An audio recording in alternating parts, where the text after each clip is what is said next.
action आज मलाई पेट दुखेर साह्रै गाह्रो भएको छ दिदी किन यति बेला मेरी आमा भइदिएको भए मलाई एकछिन नछोडी बस्थ्यो होला एक्सन यतिखेर मेरी आमा भइदिएकी भए मलाई एकछिन पनि नछोडिकन बस्दिन होला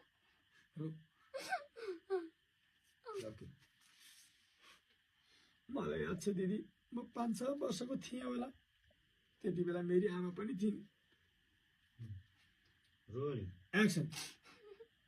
मलाई याद छ दिदी म 5-6 वर्षको हुँदाखेरि त्यति बेला मेरी आमा पनि थिइन् मलाई याद छ दिदी म 5-6 वर्षको थिएँ होला त्यति बेला मेरी आमा पनि थिएँ होला ल एक्सन मलाई थाहा छ दिदी म 5-6 वर्ष हुँदाखेरि 5 वर्ष थिएँ होला ए थियो होला मलाई याद छ दिदी एक्सन